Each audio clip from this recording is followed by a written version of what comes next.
วันดีตอนเช้าวันที่31เดือน12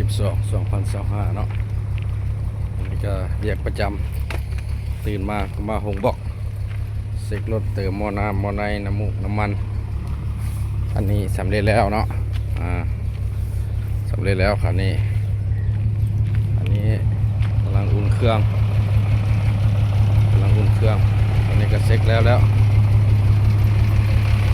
ตรวจเช็คน้ำระดับน้ำมันประมาณว่าเที่ยว2 เที่ยวเนาะเช็คตัวหนึ่งถือว่าพร้อมใช้งานไปอีกจากทิศเราจึงมาอัดกระแลดแต่ละจุดเนาะจังหน่อยอย่าบอกไปเอาหินเนาะเอาหินพุ่นมาไว้ผลิตดินบล็อกคันนี้ก็เทียบจังหน่อยทีมงานมาขึ้นบล็อกมื้อนี้ออเดอร์1,000 ก้อนนี่ดินบล็อกงามๆไปทางพุ่นละ1,000 ก้อนมื้อนี้ไปทางศรีวิไลก็ถือว่ายังบ่แห้งบ่ได้เนาะพี่น้องเนาะถือว่าปูนยังบ่ทันตายโมเลกุลของปูนยังทำงานอยู่คนว่าเห็นจังใดมันบ่ทันกับลูกค้าจะได้ด่วนเนาะก็เลยจัดให้เลยเอาไปแล้วเอากับผลิตใหม่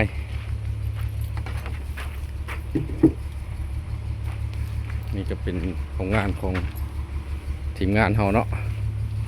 ปูนดิใส่ปูนอย่าง SCG เด้อพี่น้องเด้อนี่สต็อกแน่นว่านี่สั่งเข้ามา2 ตูนเดี๋ยวเฮ็ดหมดสั่งเข้ามาอีกเพราะว่าจุดซื้อมันกับบกไก่เนาะจุดขายบกไก่อันนี้ผลิตเมื่อวานนี้ได้พันปลายอ่อนๆงาม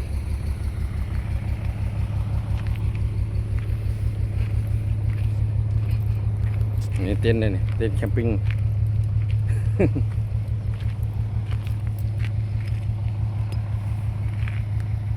สถานที่ของพวกเราอันนี้ก็ตั้งเสายังบ่ทันได้มุ่งเลยเดี๋ยววางแผนสิมุ่งในปี2026เนาะตัวนี้ไก่ฉีฮอดมอนี่ล่ะเสาก็มีเด้ออันใดต้องการเด้อเสาว่าสิเป็นหน้า15ยาว3 เมตรยาว3 เมตร 50 4 เมตรเนาะ4 เมตร 50มีหรือว่าจะสร้าง5 เมตรก็ได้แบบของเขามีฮอด5 เมตรเนาะนี่เสาทำงามนะตัดสันคุณภาพเน้นวานมาซื้อนี่อันนี้ก็ได้อันซุ่มข้าวแรงกับไอ้น้องเนาะเสือตายเป็นก้อง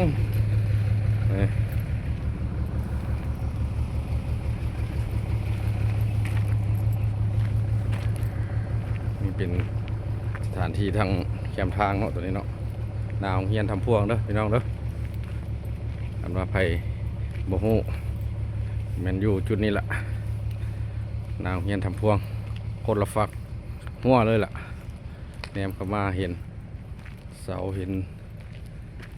แบบนี้แมนเป๊ะเลยการเห็นแบบนี้นะแมนทางในมันมีการผลิตดินบล็อกเนาะเราจะผลิตอยู่ทางหลังพุ่นเนาะนี่สถานที่เงินก็สีได้บ่มีคนอยู่เงินปิดประตูอยู่ตลอดเพราะว่าแนมมาเห็นจังซี่ละมีทางเข้านี่ละแม่เลยพี่น้องเด้อเพราะว่าผมบอกเขาอยู่ทางหลังบางคนก็ถามมาว่าคือบ่เห็นว่าซั่นเด้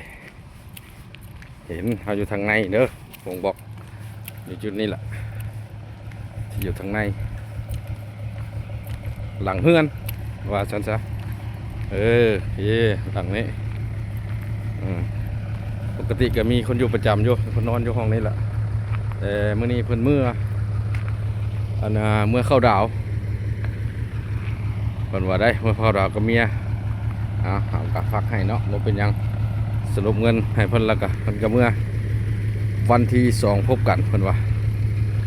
โอเคว่าซั่นเอาคลิปนี้เอาสำนี้ก่อนเนาะพี่น้องเนาะไปมากกายมากอะตามนี้เลยสถานที่ขอบใจบอกงามๆ